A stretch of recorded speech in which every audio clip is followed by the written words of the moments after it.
What's going on, everybody? Jose Avila here, South Structure Steel, CRGV Contractors.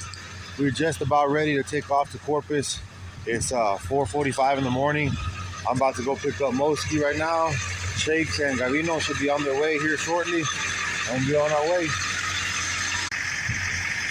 There's the truck, so I got all the work done on her. We're ready to go. I'm gonna go get Moses, go get these guys, get ready to get on the road. It's only being 2.5 hour drive, so it's not that much. But we're headed out to Corpus, go do some RTUs.